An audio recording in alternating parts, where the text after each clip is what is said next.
Hola, ¿qué tal? Muy buenos días. Ya estamos leyendo sus comentarios en el chat que se están conectando desde el Estado de México. Bienvenidos a este webinar, a esta sesión que la verdad va a estar buenísima. Hoy tenemos a dos ponentes sumamente importantes para nosotros y que ya han participado en estas sesiones. Bueno, les doy un poquito de las reglas del webinar para ya ir iniciando.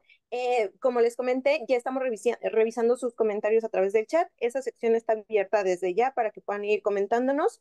Si tienen alguna duda, pregunta, comentario o algo que estén pasando en este momento y quieran compartirnos, en el chat yo voy a estar leyendo sus comentarios.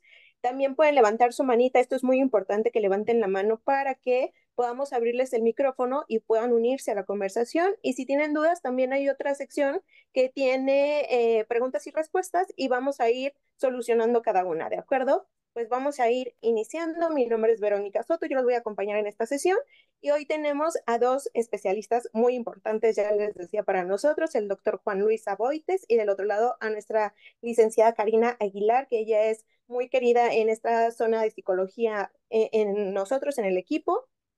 Y bueno, les voy presentando al doctor Juan Luis. Él ha sido autor de varios libros sobre oncología ginecológica, ha sido coordinador de congresos de oncología de mama y también ha sido ponente y referente en la detección temprana. Así que, sin más, doc, buenos días. ¿Cómo se encuentra el día de hoy? Hola, buenos días. Buenos días, nos escucha ¿Cómo perfecto, ¿verdad? están? ¿Sí? ¿A Bien, mí me escuchan? sí, perfecto. ¿Sí se escucha? Perfecto. Ok, pues buenos días a todos. Gracias por la invitación. Pues estamos por cerrar el mes de octubre, que es el mes del cáncer de mama, el mes de la concientización de la lucha que tenemos contra el cáncer de mama en todo el mundo. ¿Sí? Y pues bueno, sí, en este mes se habla mucho del tema, etcétera, pero la realidad es algo que debemos estar recordando pues prácticamente todo el tiempo, porque efectivamente, lamentablemente es una enfermedad que está aumentando, ¿sí? Que está aumentando en el mundo, y si no hacemos algo al respecto, pues no vamos a ver disminución, al contrario, vamos a ver que esta enfermedad va a seguir creciendo. Entonces es muy importante la prevención, ¿sí? Medidas para tratar de prevenirlo y la detección oportuna, que pues obviamente van a ser los pilares para que veamos realmente un impacto en la reducción de esta enfermedad. Por tanto, es tarea de todos, no solamente del personal médico, del personal de salud. Esto nos involucra a todos como sociedad. Por eso es muy importante hacer la conciencia y conocer estos factores de prevención y invitar a todas las mujeres después de los 40 años que deben de hacerse una revisión médica mamaria y una mastografía y hacerse también una autoexploración, que es también parte fundamental. Entonces, no sé si quieran ir pasando las diapositivas. Claro que sí, nos arrancamos, vamos empezando. Ujú.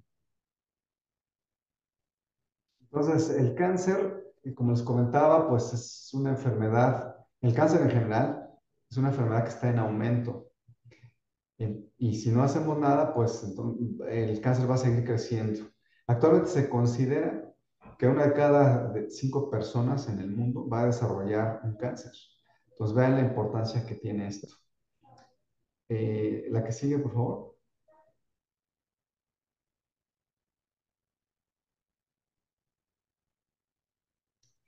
Pero lo que ya les decía yo al inicio, ya está bien estudiado y por parte de la Organización Mundial de la Salud, se sabe que si hacemos nosotros, cambiamos nuestros hábitos, eh, podemos reducir el cáncer hasta en un 30-50%, ¿sí? Cambiando nuestros estilos de vida. Sabemos que uno de los factores importantes para desarrollar cáncer es la obesidad, que es otra de las enfermedades de la pandemia que tenemos a nivel mundial, la obesidad. Y en nuestro país, pues no es la excepción, lamentablemente. Somos uno de los países donde también tenemos un gran porcentaje de personas con obesidad. sobrepeso y obesidad, ¿no? Y que a veces llega hasta a la obesidad mórbida que le llamamos, ¿no? Entonces, esto obviamente está derivado de nuestra mala alimentación que tenemos pues desde hace mucho tiempo. Esto es algo fundamental que tenemos que cambiar. Tenemos que regresar a comer alimentos naturales, a la alimentación lo más natural posible. Tratar de dejar todos estos alimentos procesados o obviamente disminuir su consumo. Todo lo que son los alimentos procesados, industrializados, ¿sí? Cuando estos se consumen en exceso, pues aparte de que nos llevan a la obesidad por la gran cantidad de grasas y azúcares que tienen, también tienen muchos aditivos. Y obviamente estos aditivos o químicos pueden estar influyendo en que se vea este aumento en el cáncer. Obviamente no es un solo factor para que aparezca un cáncer. No es solamente por la mala alimentación, ¿sí? Incluyen muchos factores, pero la mala alimentación definitivamente en la actualidad sí es algo muy importante y es algo en lo que sí podemos nosotros cambiar, ¿sí? El fumar, el alcohol, el exceso de alcohol, también sabemos ya desde hace mucho tiempo que son factores que aumentan el riesgo de cáncer y en este caso pues cáncer de mama. Aunque el alcohol, el exceso de alcohol es el que se relaciona más con el cáncer de mama, definitivamente también el tabaco, aunque no se han encontrado directamente la asociación, pero definitivamente el fumar no es nada bueno. Sabemos que tiene muchas sustancias cancerígenas que están documentadas y definitivamente sí tiene que ver en muchos cánceres que ya está documentado. Entonces, el fumar pues no es nada bueno y aquí ni siquiera es de que, pues fumo esporádicamente. No, aún fumando muy esporádicamente no es bueno. Entonces, sí es muy importante hacer conciencia en este punto también, porque no solamente estamos hablando del cáncer, sabemos que pues precisamente esta mala alimentación, el exceso de alcohol y el fumar, pues son factores que influyen también en otras enfermedades crónicas y que son precisamente las que son las principales causas de muerte, ¿no? Las enfermedades cardiovasculares, las complicaciones de la diabetes y en tercer lugar el cáncer, ¿no? Entonces, y está derivado mucho, pues precisamente de estos malos hábitos. Y el otro mal hábito que tenemos que cambiar es que no estamos haciendo ejercicio.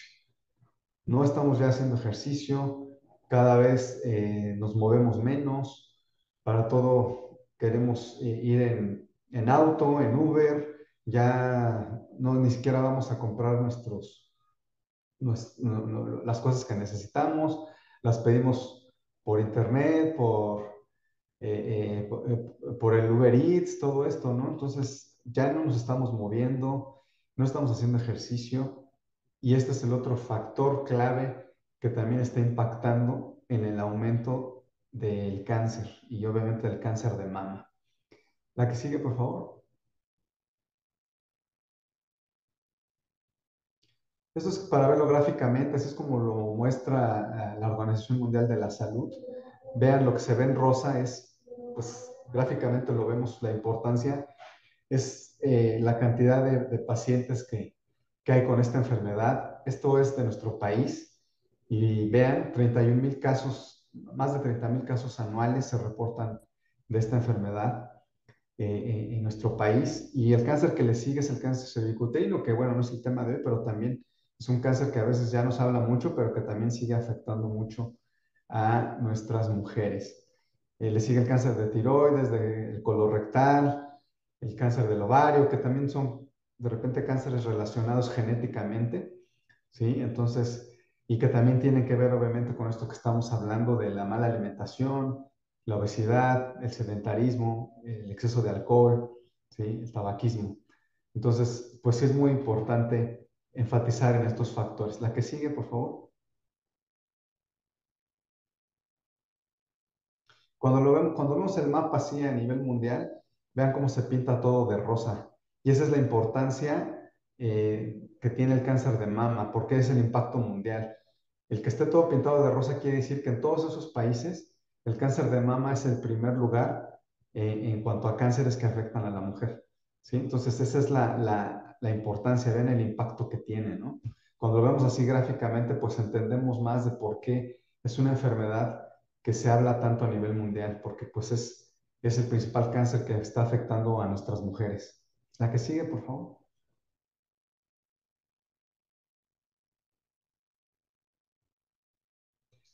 Entonces ya hablábamos de los factores que pueden ser modificables y los no modificables. Hay factores que no podemos modificar, como la edad. También estamos teniendo más cáncer porque pues también estamos viviendo más. Afortunadamente, nuestra esperanza de vida cada vez aumenta, ¿sí? Pero entre más vivimos, pues también tenemos más chance de que nos dé un cáncer. Por eso es importante que desde que somos jóvenes nos preparemos para cuando lleguemos a una edad más avanzada, pues tengamos menos riesgo de desarrollar estas enfermedades crónicas que les mencionaba, no solo el cáncer, sino también las otras enfermedades cardiovasculares, diabetes, que son las principales causas de muerte. ¿Sí? Entonces, bueno, otro de los factores que no podemos modificar pues son los antecedentes familiares o genéticos. Sí sabemos que cuando hay varios familiares que han tenido cáncer, pues nosotros vamos a tener más riesgo de desarrollar cáncer si es que tenemos, si es una familia que tiene varios integrantes con cáncer. Entonces nosotros como médicos tenemos que identificar a esas familias, ¿sí? Donde se tiene mucho cáncer y en estos pacientes o en estas personas podemos hacer estudios genéticos. Y hablando específicamente del cáncer de mama, ya sabemos cuáles son los genes que están implicados en esta enfermedad, que los conocemos como los BRCA1 y 2 o los BRCA1 y 2, que también luego les llaman así. Son genes que ya conocemos que cuando existe la mutación en estos genes, el riesgo de desarrollar cáncer pues es muy, muy alto. Entonces, pero ya podemos hacer estos estudios genéticos, sin embargo, esto no está indicado para todas las personas, solamente se debe de realizar en aquellas familias donde sí hay varios antecedentes de cáncer.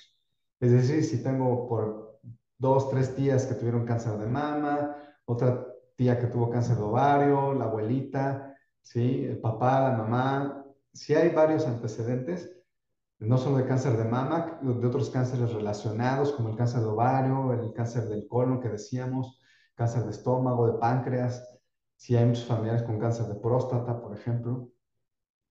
Entonces, en esas personas sí podemos hacer un estudio genético, las mandamos con un médico genetista para que se les pueda hacer ese examen y cuando se detecta esta mutación, pues podemos hacer tratamientos preventivos como una cirugía, hacer mastectomías profilácticas para prevenir precisamente que le dé cáncer de mama a esa persona que tenga la mutación genética. Eso es precisamente lo que se hizo la artista Angelina Jolie.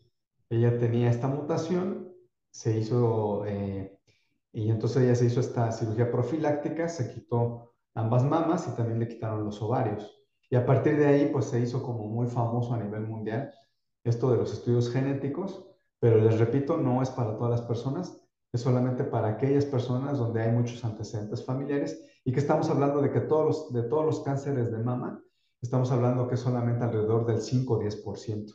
La mayoría de los cánceres de mama no tienen en las familias estos antecedentes de mucho cáncer en la familia, es decir, la mayoría de los cánceres aparecen de nuevo en una familia, ¿no? Hay otros factores como las pacientes que tienen mucha fibrosis mamaria, lo que le llamamos la alta densidad mamaria, aquellas mujeres que empezaron a arreglar muy temprano o que ya tienen más de 50 años y siguen arreglando. Esos son factores que pues, no se pueden modificar y que cuando los identificamos tenemos que estar más al pendiente de esas mujeres porque tienen más riesgo de desarrollar el cáncer de mama. De los factores que sí podemos cambiar, pues ya hablamos, ¿verdad? Tenemos que comer bien, hacer ejercicio, dejar el alcohol o disminuirlo lo más que se pueda y dejar de fumar. El uso de los hormonales. Sabemos que el uso de los hormonales, cuando estos se usan por mucho tiempo, pues sí se puede incrementar el riesgo de desarrollar cáncer de mama. No hay que tenerle miedo al uso de las hormonas, pero estas sí siempre deben ser bajo vigilancia médica. Por ejemplo, el uso de los anticonceptivos, el uso de las hormonas para las mujeres menopáusicas, siempre se deben de prescribir bajo dirección médica y estar vigilando. Cuando se hace una adecuada prescripción, no hay que tenerles miedo, están indicados, se pueden usar con seguridad y habrá aquellas pacientes en las que a lo mejor sí no se las podemos recomendar, precisamente pues cuando estamos hablando de estas familias que tienen mucho cáncer, pues a lo mejor ahí sí nos vamos con más precaución con el uso de las hormonas. Otro factor que es importante es que las mujeres en la actualidad se están embarazando a edades más tardías, generalmente después de los 30 años. Esto ya se considera un factor de riesgo para poder desarrollar cáncer de mama. No quiere decir que todas las mujeres que se embarazan después de los 30 años les va a dar cáncer, pero sí se considera como un factor de riesgo el hecho de que las mujeres, entre más tiempo tarden en embarazarse, pues también puede incrementar su riesgo. ¿Vale? Este es un factor que también tenemos que tomar en cuenta. Eh, ¿De acuerdo? La que sigue, por favor. Sabemos que hay otros factores como la contaminación ambiental. Hay muchos contaminantes por las industrias, por el exceso de autos, etcétera. Eh, Todos estos contaminantes también pueden tener que ver con el aumento de cáncer a nivel del mundo, ¿sí? Por lo tanto, aquí también, como parte de los gobiernos, sí se deben de tomar medidas para disminuir todos estos contaminantes, ¿sí? Y que no nos afecten en nuestra salud, y no solamente hablando del cáncer, ¿no? Sino también muchas otras enfermedades que nos pueden provocar este exceso de contaminantes ambientales. La que sigue, por favor.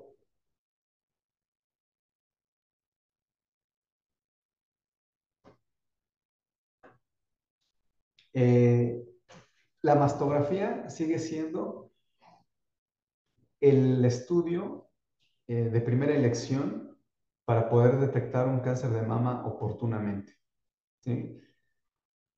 No hay otro estudio todavía que supere a la mastografía para ser como el estudio de primera elección. Sí, por ahí se habla que de las resonancias magnéticas, sin embargo, no debe ser el primer estudio que se debe indicar, aparte de que obviamente es un estudio que es más caro, ¿sí? No, y no es costo efectivo poder realizarles mastografías, resonancias magnéticas a todas las mujeres. Por lo tanto, hasta hoy en día, la mastografía a nivel mundial sigue siendo el estudio recomendado para detectar oportunamente el cáncer de mama. Todas las mujeres mayores de 40 años o a partir de los 40 años ya deben de realizarse una mastografía, idealmente cada año. Y si no, no dejar pasar más de 2 años entre cada mastografía. Esto es muy importante.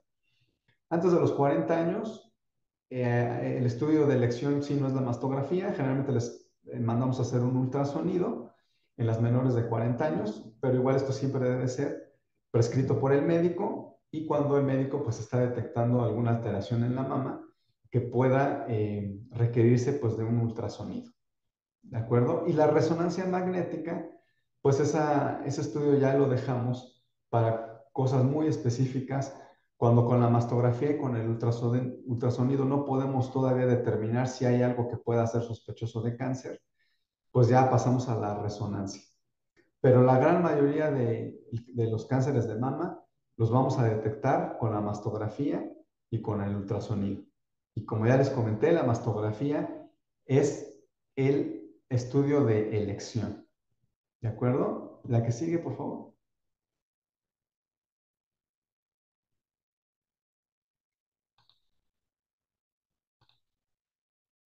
El otro factor importantísimo para la detección oportuna es la autoexploración.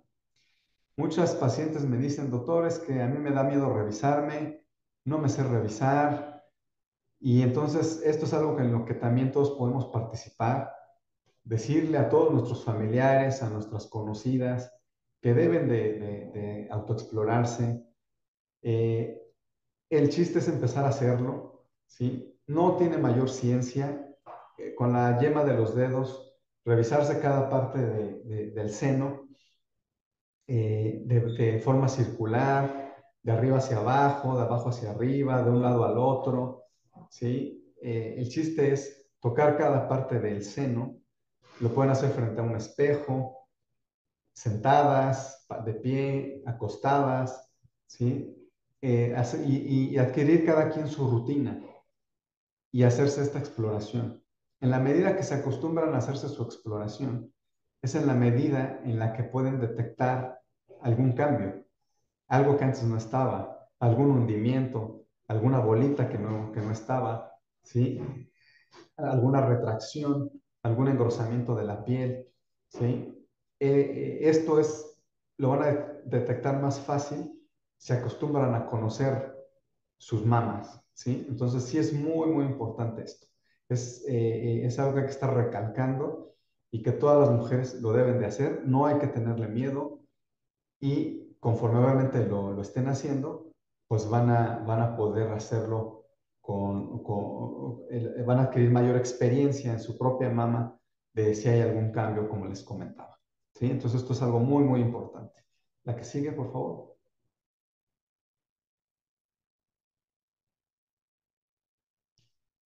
Y bueno, pues obviamente hay que tener en cuenta pues cuáles son estos cambios que pueden ser sospechosos de que pueda haber un cáncer.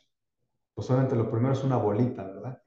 Una bolita que se toca, que antes no estaba, que esta bolita puede ser del tamaño desde una canica, se puede tocar como una nuez, como una almendra, ¿sí? Cualquier bolita que no estaba, inmediatamente se requiere que vayan a revisión médica, ¿sí? Cuando hay alguna secreción por el pezón, ¿verdad? Que esto no es, esto no es normal, aunque la mayoría de las secreciones por pezón, cuando son como agüita, cuando son como leche, cuando son como verdosas, pues generalmente no implica generalmente que se trate de un cáncer, ¿sí? A veces las secreciones que pueden ser como sanguinolentas o con sangre, esas pues obviamente sí alarman y de todas maneras el cáncer de mama no se presenta de forma habitual de esa manera.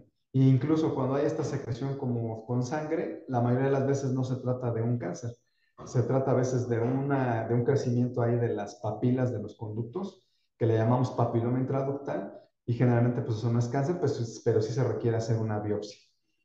Cuando hay hundimientos, cuando hay engrosamientos de la piel, lo que les decía, si hay crecimientos de los ganglios, también hay que tocarse la axila, ver si hay un crecimiento de los ganglios y también si hay un crecimiento ahí de los ganglios, inmediatamente hay que acudir a revisión médica porque eso obviamente no es normal. De igual manera, el crecimiento de los ganglios no necesariamente es por cáncer, el crecimiento de los ganglios puede ser por muchos factores inflamatorios, pero bueno, si se detecta un ganglio y sobre todo que con el paso de los días ese ganglio no se disminuye, pues sí hay que buscar una revisión médica. A veces los ganglios pueden crecer por alguna infección respiratoria, ¿verdad? Pero generalmente la característica es que son pasajeros, se pueden inflamar, pero con el paso de los días solitos se desinflaman. Si persisten inflamados, pues obviamente hay que acudir a una revisión médica. Pues estos son como los puntos importantes que siempre nosotros como médicos les tenemos que enfatizar y que como les comenté desde el inicio, pues esto es tarea de todos, todos tenemos que hacer conciencia y decirle a nuestros familiares, a nuestras conocidas, que acudan a hacerse una mastografía si ya tienen 40 años, que hagan su revisión, autoexploración y que vayan a una revisión al médico, pues por lo menos una vez al año, aunque no tengan ninguna molestia. Entonces, pues esto es lo que les quería comentar. No sé si hay algún Súper. comentario. Sí, tenemos muchas preguntas, Doc, y la verdad, un dato importantísimo es que lanzamos una encuestita y la verdad de las personas que están conectadas, el 63% se ha hecho una mastografía y eso es muy bueno porque es más del 50% de los que estamos conectados que ya han estado procurando su salud, pero todavía tenemos un 39% que no, tal vez por edad, tal vez porque todavía no están en tiempo de hacérsela, ojalá sea por eso, pero si no háganse una mastografía y dentro de las preguntas, aprovechando, nos dicen, eh, ¿qué tan cierto es que el mastógrafo ya no se va a utilizar porque lastima los senos? O sea, ¿eso es como algo que ya se tiene pensado en el área médica o se seguirá utilizando?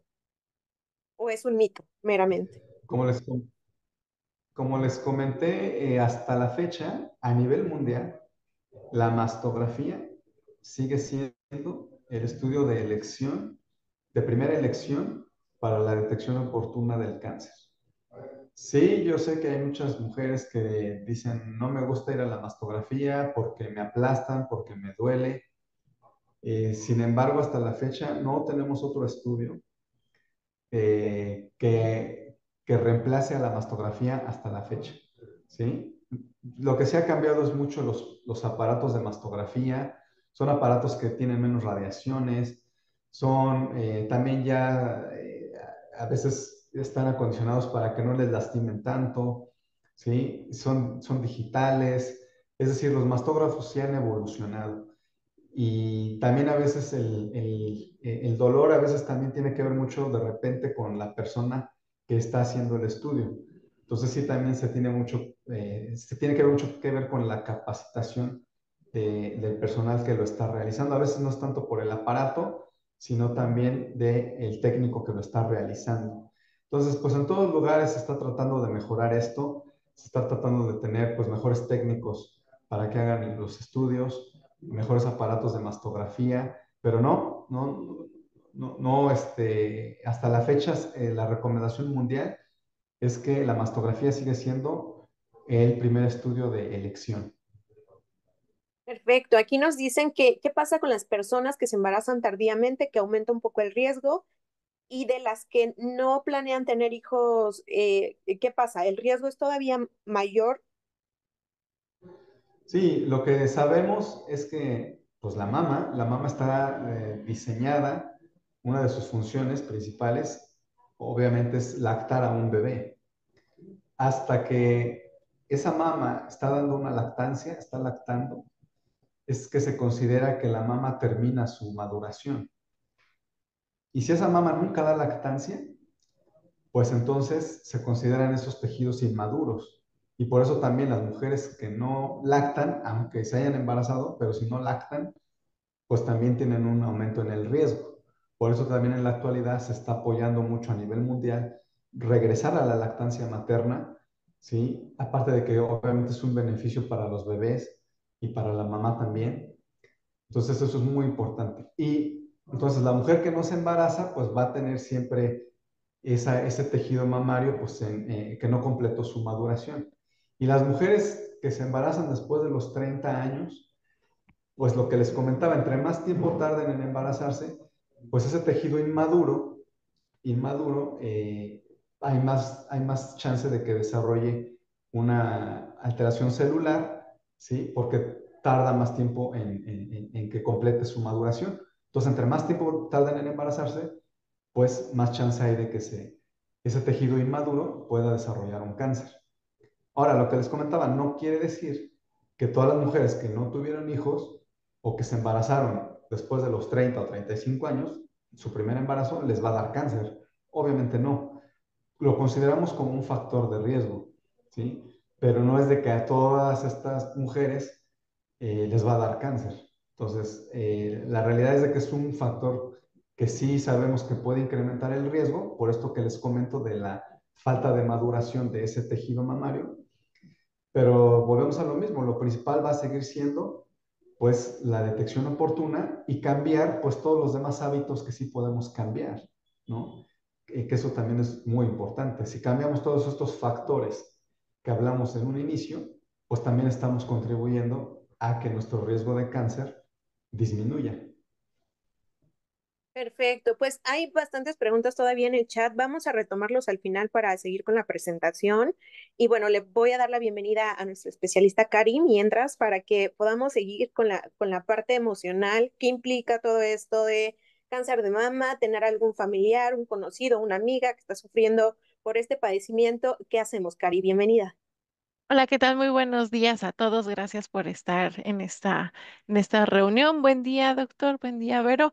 Y efectivamente, el día de hoy yo les traigo esta parte también de lo emocional y destacando un poquito lo que el doctor mencionaba, esta parte de cuidarnos como parte de la responsabilidad de cada uno. Le damos doble clic, pero por favor. ¿Y por qué la importancia de esto? Conocer qué es salud. la salud no solo va a ser el padecimiento o esta parte de alguna enfermedad, sino que va a traer consigo también esta parte de lo que son áreas importantes en un individuo, la salud física, la salud emocional y la salud social. Entonces, la Organización Mundial de la Salud nos menciona eso. Es un estado completo de bienestar físico y mental y no solo el tema de alguna enfermedad o alguna afectación. Como pequeño paréntesis, es importante que podamos enfocarnos a este siguiente punto. Siguiente, Vero, por favor. A lo que refiere sobre enfermedad, porque la enfermedad va a ser esto, esa alteración anormal, por decirlo de alguna forma, en nuestro organismo, pero también una alteración distinta de nuestra habitualidad, pensando en cuestión de emociones y una situación también en cuanto a comportamiento. El hecho de que nosotros podamos o la persona que está en la condición de enfermedad pueda recibir ese tipo de noticias y enfocado específicamente a temas de cáncer, pues ya estamos hablando de una pérdida y toda pérdida va a estar relacionada a un dolor sí físico, a un dolor emocional, a un dolor social, porque pues experimentamos diferentes sensaciones.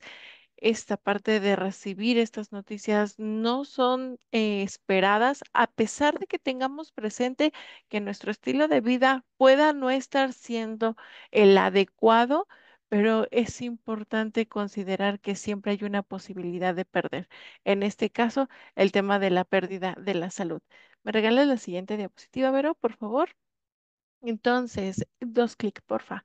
El tema de enfermedad va a venir relacionado con duelo. Duelo significa, o bueno, del término de latín, dolos, lo que es dolor, sufrimiento, toda esta parte de desajuste de un funcionamiento del organismo y con ello de las áreas que ya mencionaba.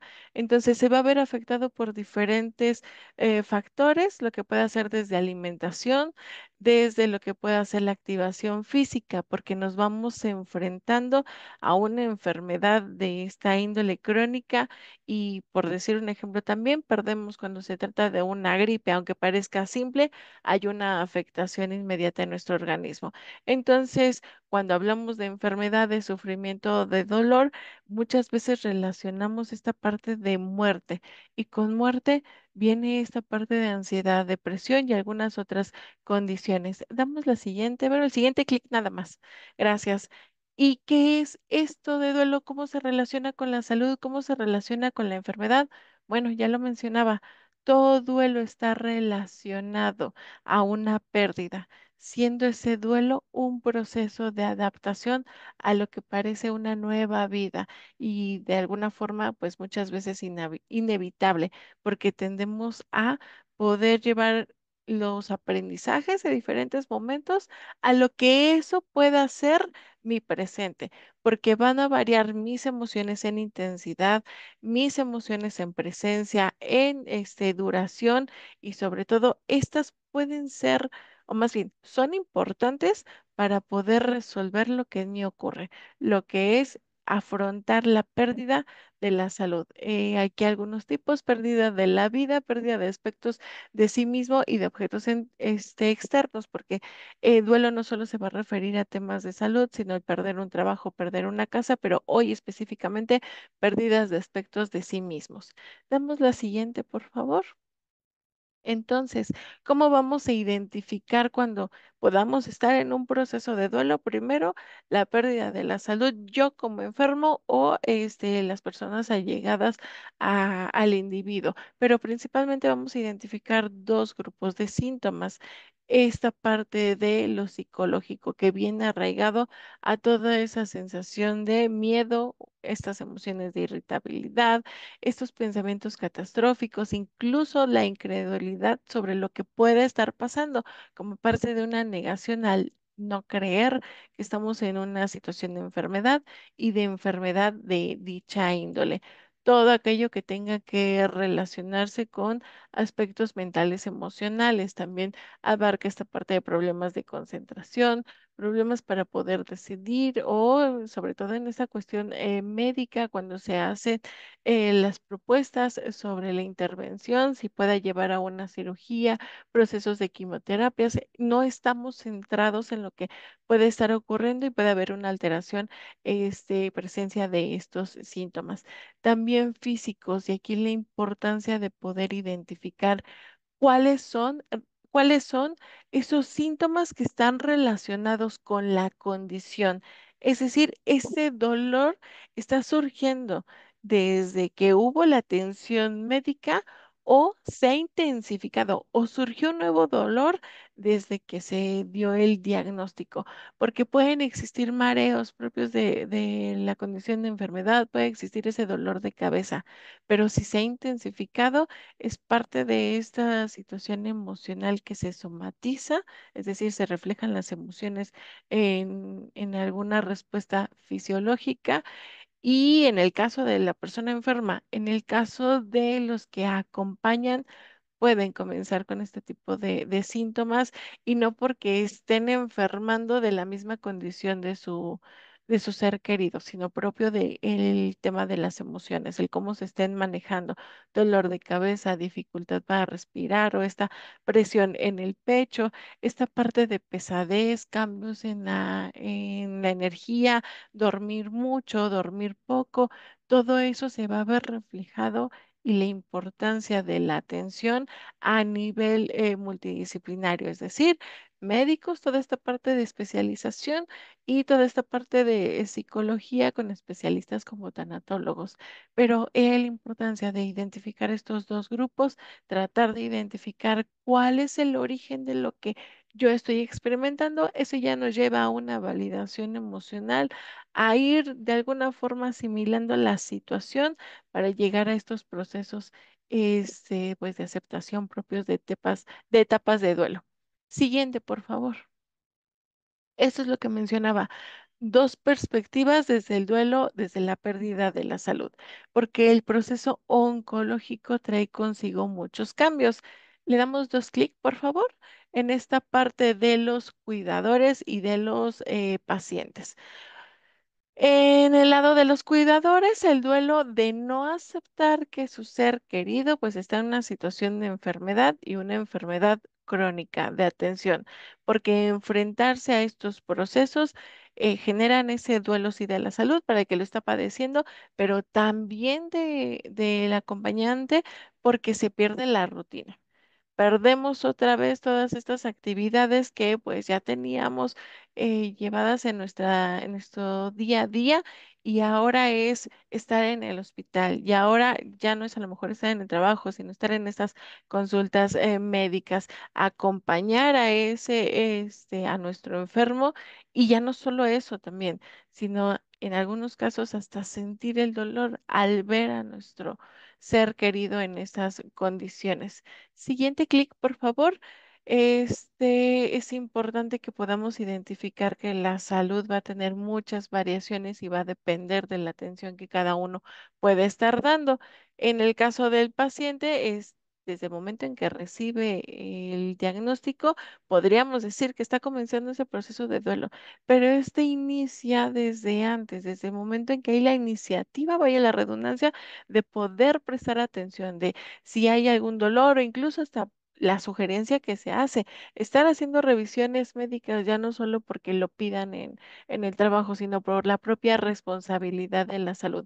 Desde ese momento en que se van enfrentando a esas citas médicas con ese miedo, esa ansiedad de que algo pudiera surgir, sobre todo cuando se dan edades en donde ya el desarrollo del organismo ya no se generan células, ya no hay crecimiento y demás, comienza a generarse toda esa angustia por el que y si voy y si me dan una mala noticia, porque inconscientemente podemos observar que no llevamos un estilo de vida saludable y enfrentarse a esas situaciones ya comienza a uno a predisponerse y cuando se da el diagnóstico, entonces ya comenzamos con este proceso de duelo.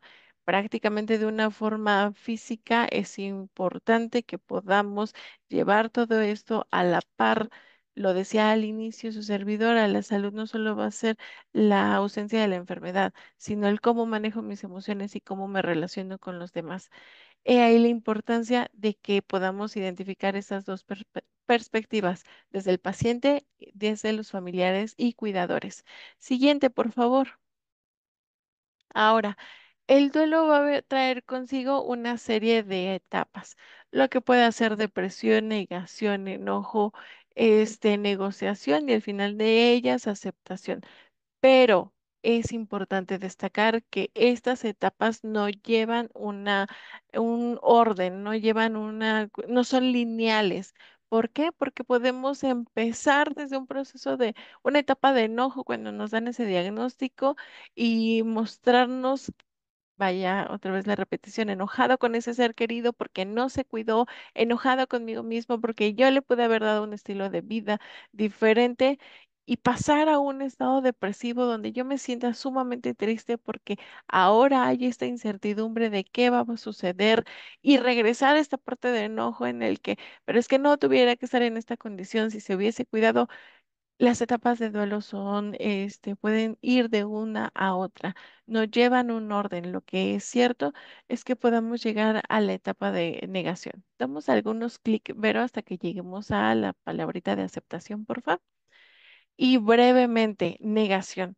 Es esta parte de poder identificar que estamos en un estado de shock ante la noticia que se ha venido dando, en la que existe esa incredulidad por saber si esa situación es realmente real o algunas personas así lo expresan, si estoy como en en ese mal sueño, si estoy como en esa mala experiencia en el que solamente va a haber un chasqueo y nada de lo que está pasando es realidad.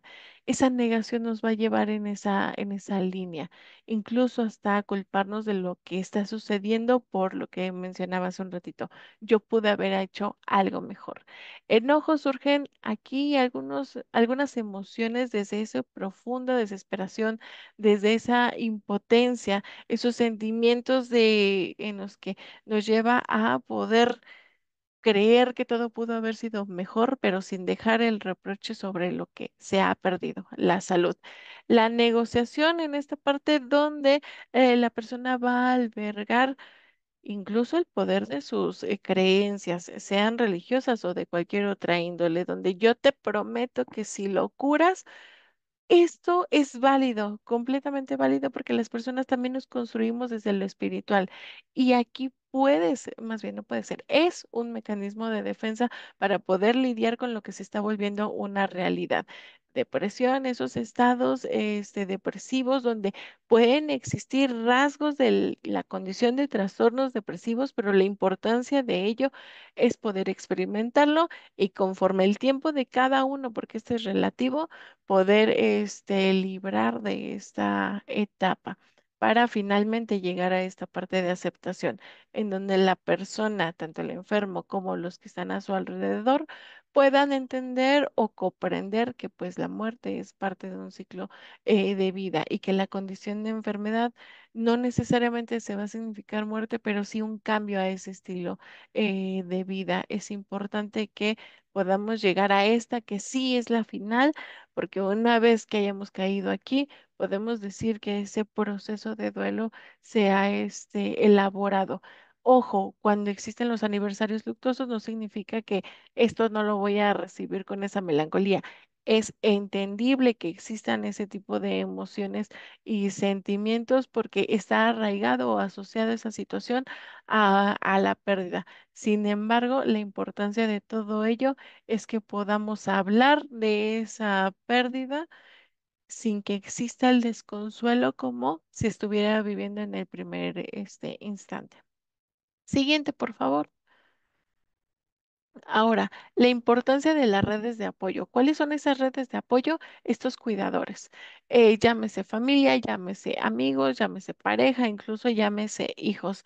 La importancia de esto es que también se ven afectados. Dos clic, Vero, por favor. Se ven afectadas estas redes de apoyo porque son en donde recae en mayor medida la responsabilidad, y no porque le encante esta situación al enfermo, sino porque es necesario poder vernos acompañado de esas personitas a las cuales no vamos a tachar de si están bien o mal emocionalmente, porque no estamos en en esa posición de juicios, porque solamente estamos recibiendo un apoyo, estamos recibiendo esa ayuda, esa aportación.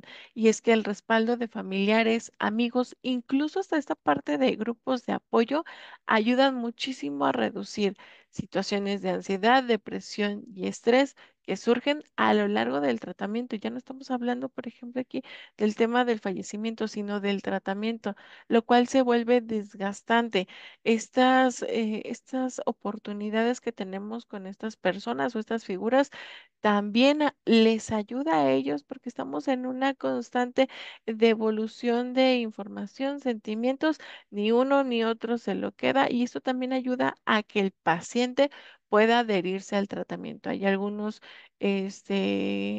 pacientes que no quieren recibir las quimioterapias por ese miedo asociado a la muerte, y sobre todo al verse en temas de ansiedad en el fallecimiento en un hospital, cuando ellos mencionan que prefieren estar en su hogar, y eso de alguna forma impiden todo ese tratamiento para darle, dentro de todas las posibilidades, un mejor estilo de vida o una muerte digna, por ponerlo en algunos términos.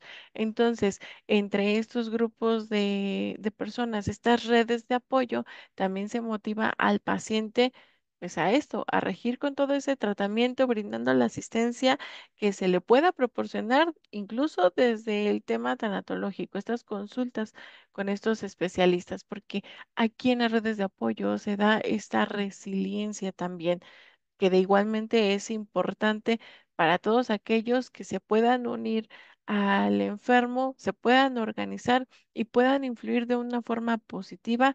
Ojalá que sí siempre fuera así en la recuperación del paciente, y si no, como lo mencionaba, en esa muerte digna. Y es que los grupos de apoyo, pensando ya en estos grupos tanatológicos, les aporta al enfermo como a los cuidadores el sentirse acompañados y no únicos de esa experiencia.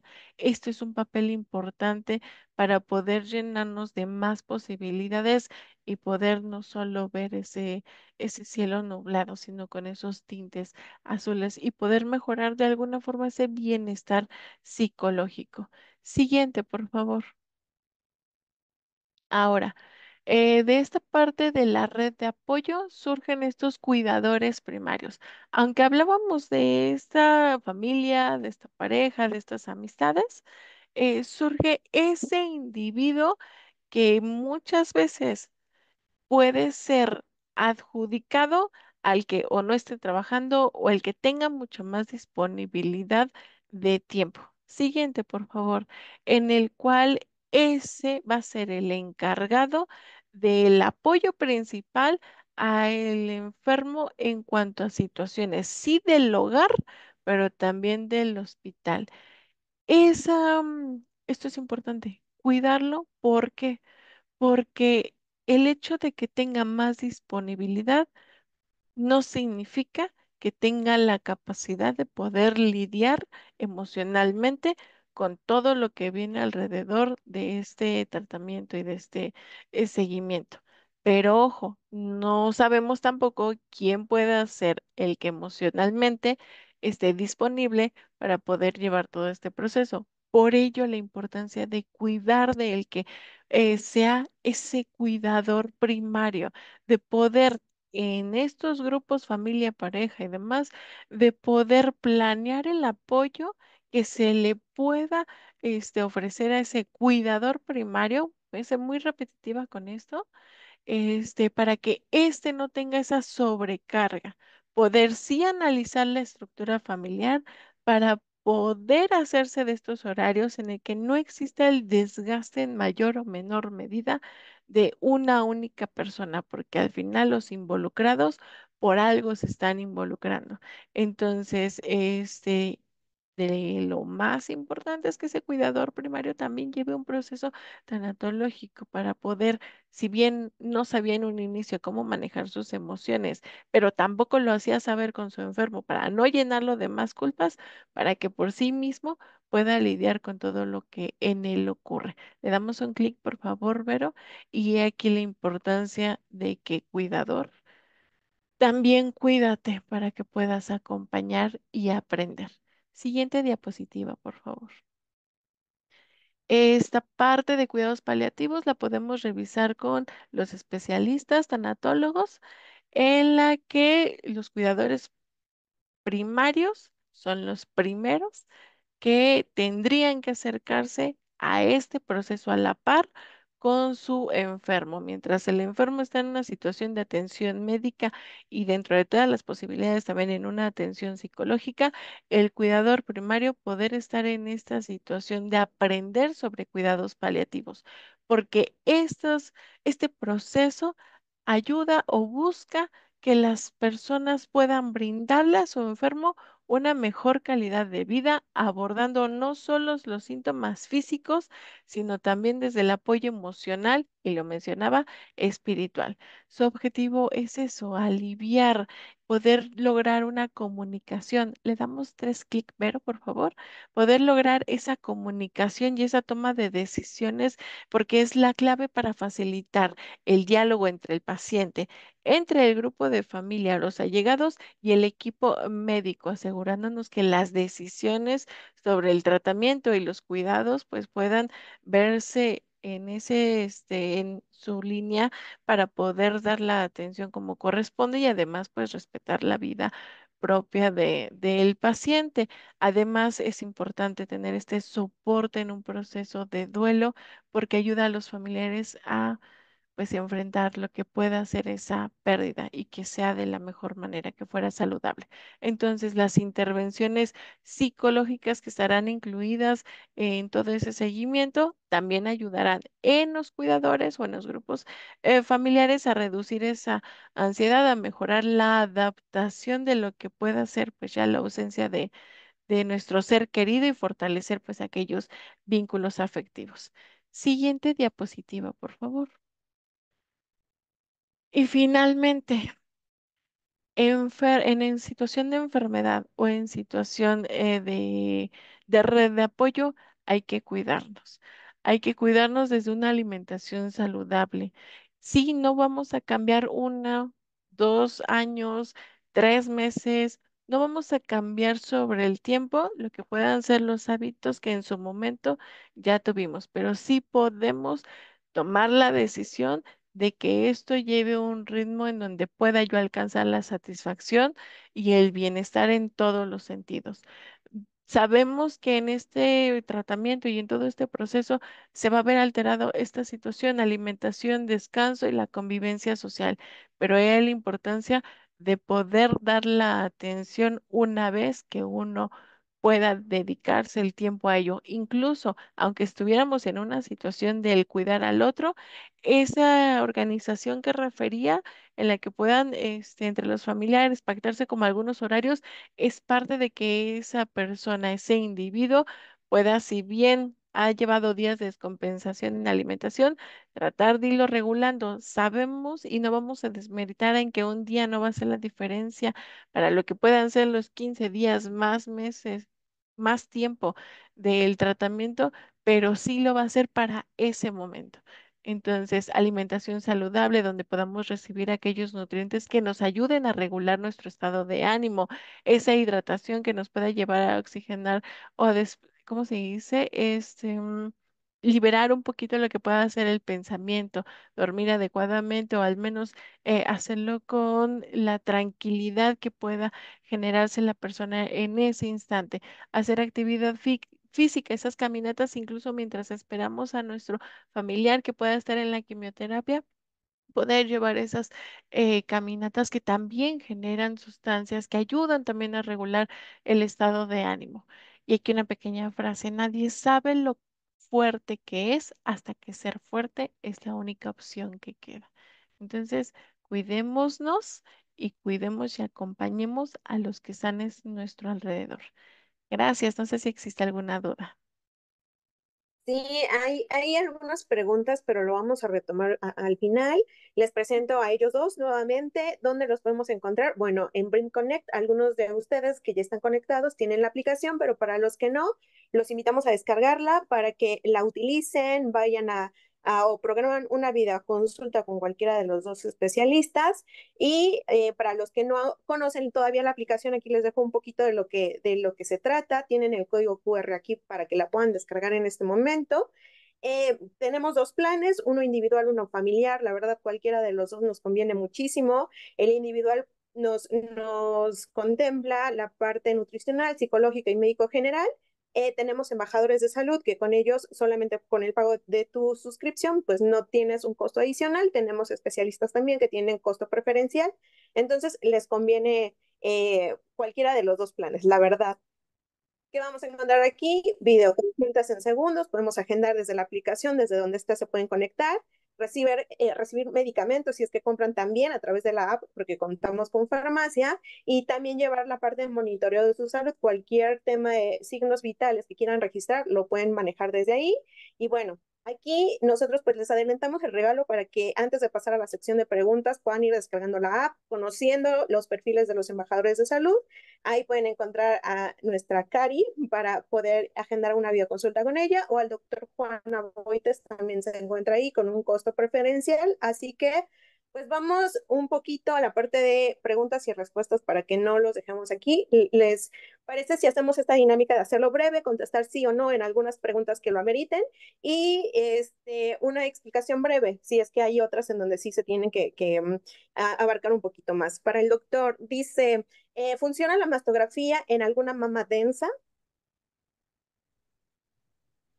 Sí, ya con lo que les comentaba, actualmente los mastógrafos cada vez se actualizan más y en las mamas densas ya pues se cuenta con una aplicación, digamos, que es la tomosíntesis, donde en aquellas mamas densas, con esta tecnología nueva de los mastógrafos, se puede ver mucho mejor.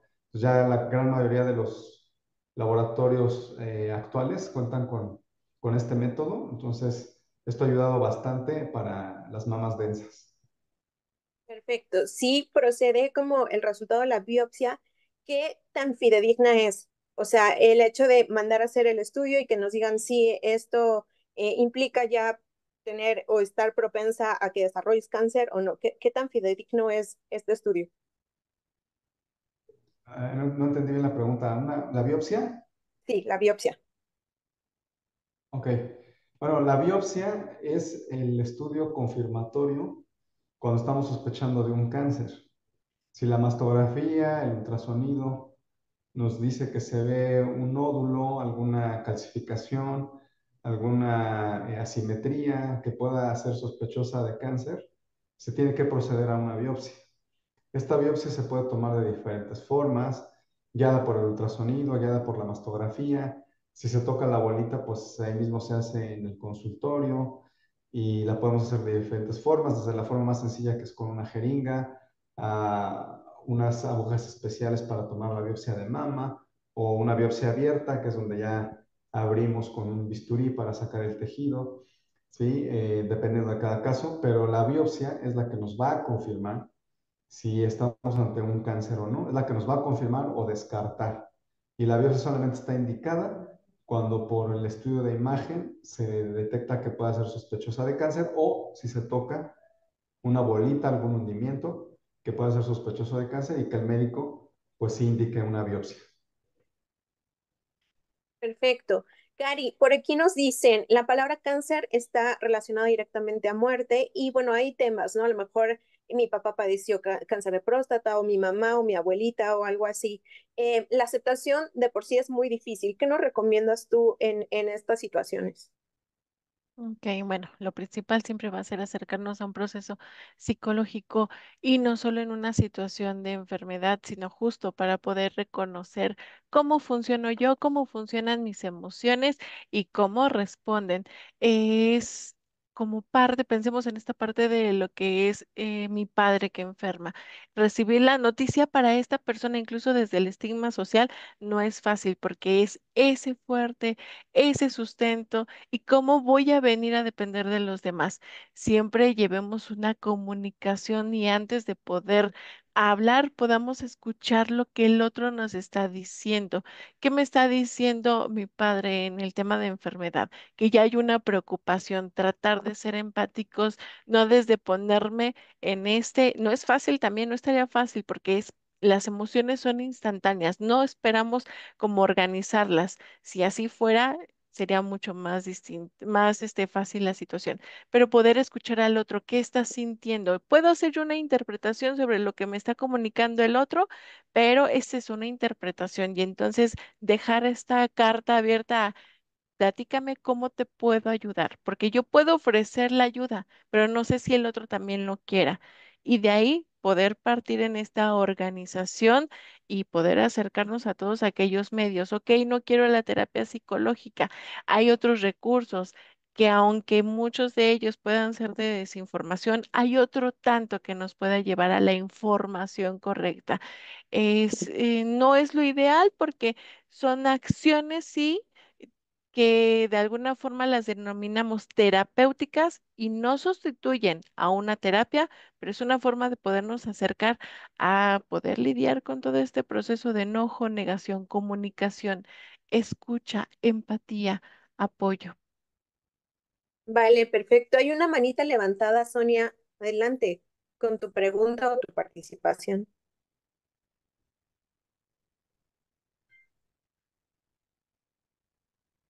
Te escuchamos, ¿eh? Tienes que abrir tu micro.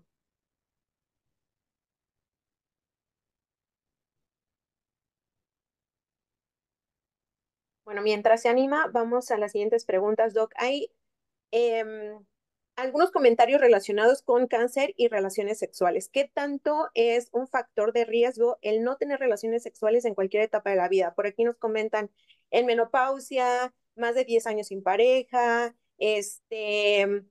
cuestiones de salud que nos agravan por el hecho de no tener relaciones sexuales. ¿Esto es un mito, una realidad? ¿Qué nos puede comentar? Ok, en relación al riesgo de cáncer de mama, no es un factor de riesgo el hecho de no tener relaciones sexuales y que eso aumente el riesgo de cáncer de mama. No, eso no está establecido, ¿no? Entonces, no es un factor de riesgo que esté relacionado directamente con el cáncer de mama. Perfecto. Nos dicen, si nos puede explicar rápidamente qué es un fibradenoma, por favor. Fibroadenoma es un nodulito, una bolita, que como su nombre lo dice, es de fibrosis. El tejido mamario tiene un tejido conectivo que es más duro, más denso, y que esto va a variar en cada mujer, ¿sí? Puede ser por genética, por lo que ya decíamos, a lo mejor de la alimentación, etcétera. Y a veces se pueden formar bolitas de esta fibrosis, ¿sí? De este tejido fibroso. Y eso es lo que llamamos fibroadenomas. Estos siempre van a ser benignos y prácticamente no se relacionan que los fibroadenomas se conviertan en cáncer, ¿sí? Hay a veces tipos de cáncer que son muy raros que se pueden confundir con un fibroadenoma, ¿sí? Pero por eso les decía, la importancia siempre va a ser la biopsia, que es la que nos va a confirmar si es un cáncer o es un fibroadenoma, por ejemplo, ¿sí? Pero el fibroadenoma es eso y puede aparecer en cualquier edad, desde jovencitas hasta mujeres mayores. Los fibroadenomas pueden ser desde muy pequeños, desde milímetros, que se ven solamente por el ultrasonido, o obviamente ya pueden adquirir tamaños mayores, de hasta 5 o 6 centímetros, y que pues obviamente hay que extirparlos. Cuando son muy pequeñitos, que no se tocan y que solamente se ven por el ultrasonido, solamente los estamos vigilando.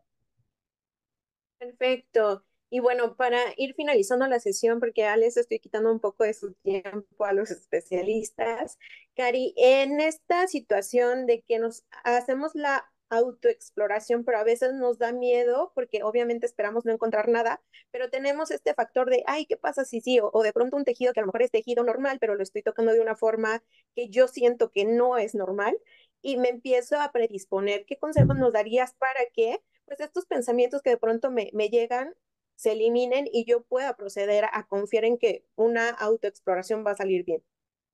Esa es una respuesta entendible del organismo, este miedo, esta predisposición ante algo que todavía no estoy con el especialista, pero que lo estoy haciendo. Y ahí es parte de la validación, validarme que estoy teniendo una responsabilidad por mi propia salud y que aún con todo el miedo que yo pude haber experimentado desde el hecho de poder empezar a palpar, ahí ya hay emociones, ya hay sentimientos, ya hay toda esta angustia de encontrar algo, pero eso ya se vuelve la evidencia de que si pude yo por mí misma hacer esta autoexploración, puedo por mí misma, sin depender tanto de mis tiempos, acercarme ya con el especialista y de todas maneras no vamos a dejar de sentir esa ansiedad, ese miedo, incertidumbre, porque es mejor tener el diagnóstico a no tenerlo.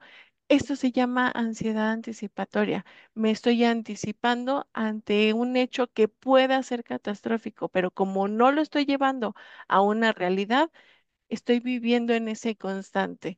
Entonces, aquí la sugerencia, pregúntense cómo quieren seguir viviendo con esa ansiedad o tener la certeza de lo que está ocurriendo y poder atenderlo y lidiar con ello. Vaya, sí nos deja reflexión y tarea. Pero bueno, vamos a finalizar la sesión hasta aquí para que pues nuestros especialistas puedan seguir con sus actividades y las preguntas que quedan abiertas se las vamos a intentar responder por correo para que tampoco se queden con las dudas y digan, saben que sí necesito esta respuesta. Entonces, se las vamos a hacer llegar también la repetición de este webinar por si lo quieren compartir, difundir o lo quieren volver a ver, lo van a tener vía correo y mientras los invito a que sigan escaneando este código para que puedan tener su asesoría o videoconsulta gratuita.